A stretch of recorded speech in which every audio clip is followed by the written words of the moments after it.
I did it. I tried it. Perks got me to try the Overwatch 6v6 comp. And some people talked to me about it. They said, listen, Sam, like, you push for 6v6 so hard. And like, I want to support the 6v6ers. Obviously, 6v6 is the superior format. And I have to say, full honesty here, the Perks 6v6 update is the best Overwatch update that has ever come out. And I'll be honest, like, I had lost all faith in Team 4 and Aaron Keller's team. After buffing super tanks in the 5v5 format, where it clearly was not, it clearly, so obviously, was a game format issue, when you decide to double down and continue to buff everything, it shows to me that you're lost and that you don't really have an idea of the direction to take it. And the answer is there is no direction to take it because it's a fundamental flaw of 5v5 roll-lock as a format that you'll never be able to solve. But have perks been amazing for Overwatch? Now, is it enough to move the needle against rivals? Probably not, but I don't even want to talk about rivals in today's video because I really want to focus on Overwatch, because what Overwatch needs to do is it needs to focus on itself right now, and it's doing a good job of that. So let's talk perks, man. Today's video is brought to you by Warhammer 40,000 Tacticus, which is a turn-based strategy game set in the Warhammer 40,000 verse.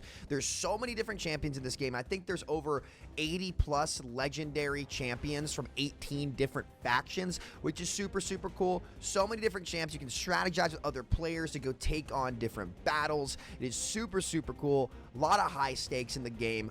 Really awesome. And a 4.5-star rating on the App Store means a lot of people have reviewed this game positively and enjoyed it. So if you guys want to support me, support the channel, and support this game development company, please go check out Warhammer 40,000 Tacticus. And to be clear, it's Warhammer 40,000 Tacticus, not Warhammer 40,000. That's something that you guys do need to know. So yeah, my QR code will take you anywhere you need to go. Please go check them out. These deals help pay for the channel editors and all that stuff too. So really, it goes a long way to helping out the channel if you guys just go check it out. So thank you so much. Thanks to the sponsor. See y'all later. Perks are the only reason I'm interested in the game whatsoever, because for the first time really in the game's history, they went back and innovated how every character can be played without taking things away. Season 9, all it did was reshuffle the board. It didn't straight up add new layers of depth to the game for players to discover on their characters and express themselves, right? And some things won, some things lost. But perks are just a whole new way to play Overwatch. If there's a big lesson that we've learned, and a huge shout out to all you 6v6ers out there who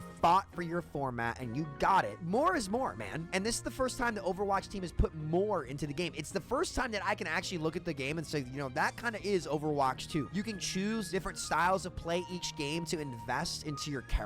Like for Echo, if I need to be really fast in and out of fights, less pokey, more divey, I'm gonna choose the perk that lets me get my flight back instantaneously if I get a kill with focusing beam. If we're playing a more pokey comp where I want to focus on being damage oriented and building my ult quickly, then, you know, I'm gonna go for the sticky bombs that do less damage per sticky, but I shoot more of them so I can build them faster. I have choice, and it's not artificial choice where it's like, oh, well, we're just gonna take away from something else. No, like, you actually built on top of the game and they iterated. Overwatch 2 was not an iteration on Overwatch 1. It was a downgrade across the board, dude. 5v5, shit, terrible, awful, fundamentally flawed. They knew it from the beginning, did it anyway. Terrible idea. It happens. Water under the bridge. Well, not water under the bridge because it's still the official format. Get that shit out of here. I said I wasn't going to talk about Rivals, but Marvelrivals iterated on Overwatch. I kind of have to talk about this because, like, there's going to be these comparisons, right? When bans come into Overwatch, we're going to have another discussion. Overwatch had 6 months to really reinvent itself, and it's still playing catch up right now, but I'm keen to see where things will be come November, December. That's when things are going to get really interesting. And at the end of the day, the consumers are the real winners here. So again, perks, I think, are a massive W.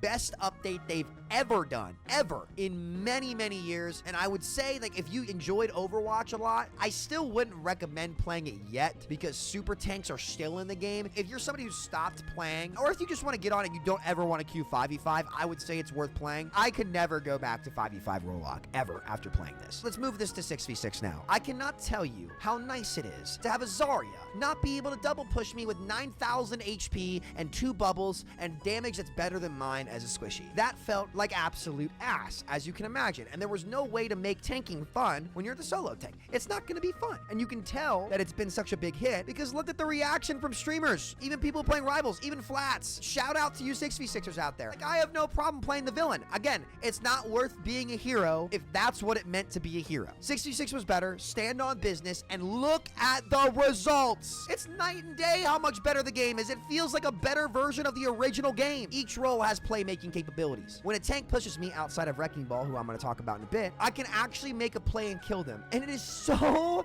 nice to feel like I'm not getting bullshit by the game 24/7. So now when my old washed up ass dies, I can call myself shit instead of being like, dude, the game is shit. Oh, they're raid boss tank with super armor, super headshot reduction, reduced ult charge, reduced knockback, way more health, abilities that have been hyper buffed just to compete and be a solo tank. It's a fundamentally flawed idea. I don't think 5v5 open queue needs to come back. Like, if they want to get the best of both worlds and keep some of the delusional 5v5ers happy, you can leave 5v5 role lock in the game. Please do that, actually, because as time goes on, 6v6 is going to age like wine, and 5v5 is going to keep aging like sour milk, which is all it's done for 2.5 years. And shout out to Hawk for predicting every big issue that it would have, and that dude was on the money. Y'all need to hire him immediately. You can feel how much better the gameplay loop is and how much more dynamic and how much more playmaking you have. The fights aren't as one-dimensional and insta-over when a tank dies. Now, I did lose some games when my tanks did get gapped collectively, but when only one of them was playing like shit, I still had some room to carry the game, and it was nice. Let's talk about the problems and what's next for Overwatch. Wrecking Ball needs to get nerfed immediately. This is proof as to why I said they should not be reworking these characters 2 years ago, year and a half ago, because they're just gonna cause problems when you eventually have to go back anyway, because this shit is unsolvable. Square peg, round hole.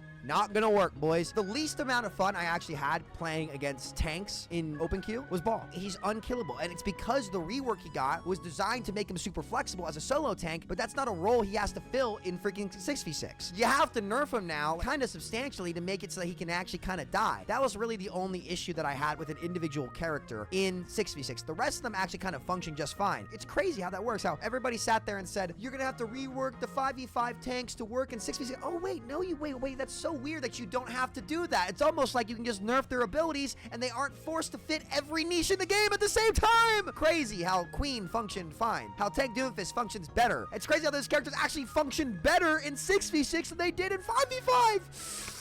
I feel so vindicated, to be honest with you. They're so much more fun to play, and playing them is so much more engaging because, oh my god, there's a frontline exchange that actually matters, because unlike the tanks that have so much health they can't make a mistake, these tanks now can die, which means when you're tank trading on the front line, you actually have to think about what you're doing, and you can get rewarded more and be punished when you make mistakes. It's almost like that makes the game way more intuitive and dynamic. Now, I will say, bans are needed so bad. I feel terrible for the balance team. I've given them so much shit over the years, and it's so hard to get this perfect, but in a format that doesn't have hero bans in this genre, you have to be perfect or it will fuck everything up. I would have been able to keep playing it way more if I could just ban Wrecking Ball. So whenever the devs make a mistake, the bans give them a big cushion to actually have the players be able to help mitigate it so it doesn't ruin the game experience or make it really unfun or like impossible. Because the reality of Ball is, if you don't pick Brig into him and you don't have a Brig player and you get the Mercy player who's K-pop dancing, which happened pretty much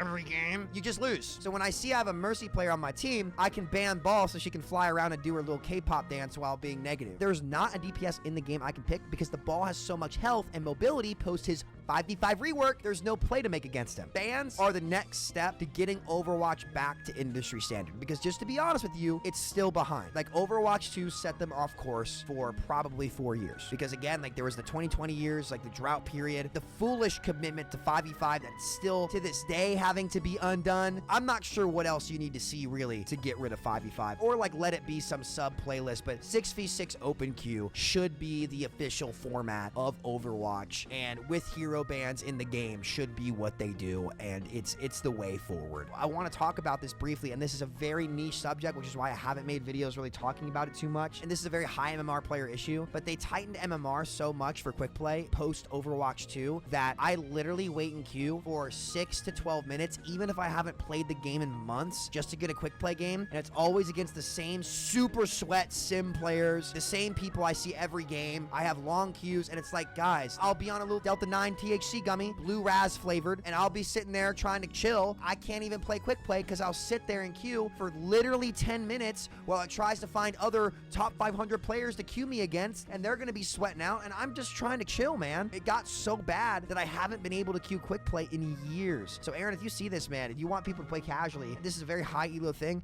man, loosen that SPMM, dog. I have gray hairs, man. I'm one of these sides. I don't know. I can't be sweating out in quick play, dude. I'm trying to fucking triple my entire backlines as Junkrat every single fight and run down mid. And I shouldn't have to throw my ranked MMR to get in games efficiently and just be able to have fun and troll. Just go watch the first 2 hours of my stream attempting to get ready for perks and try out perks. It was actually unplayable. And then 6v6 Open Queue came out and the game was a million times better instantly. So if anybody from product sees this video at Blizzard, I know that I get a lot of shit for like being a hater or whatever. Take that as you will. But please just go watch the first 2 hours and tell me how that's a good product experience. Either way, I was very surprised by this Overwatch update. You know, it's a total 180 from what they were doing at this point last year in terms of still trying to rework all these tanks. I think it really took the hog rework doing nothing for people to be like, yeah, maybe we actually can't solve this. It makes the design team have a harder job. The balance team will never be able to fix it, not because they aren't capable, but because it's an unsolvable problem. You've asked me to solve how 2 + 2 = 5, and the answer is 2 + 2 doesn't equal 5. It equals 4.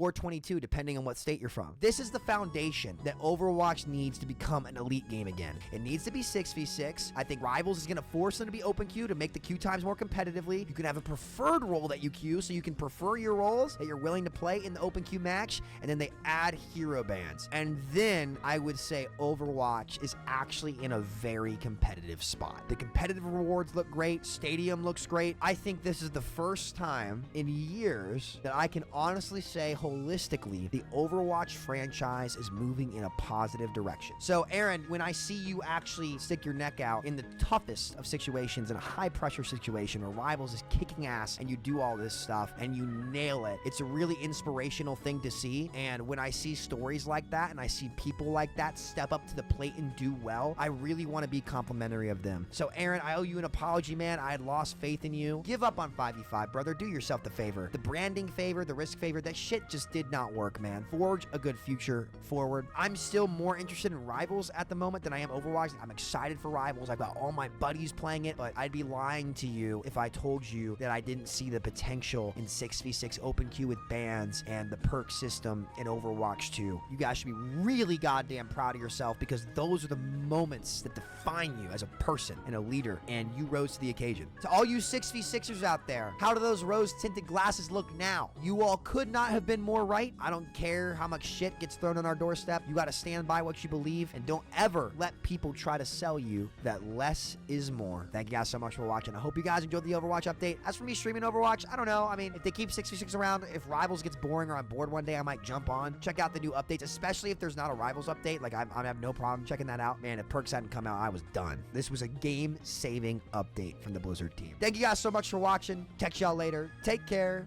Much love. Peace. Please go check out Warhammer 40,000 Tacticus, and my QR code will take you anywhere you need to go. So thank you so much. Thanks to the sponsor. See y'all later.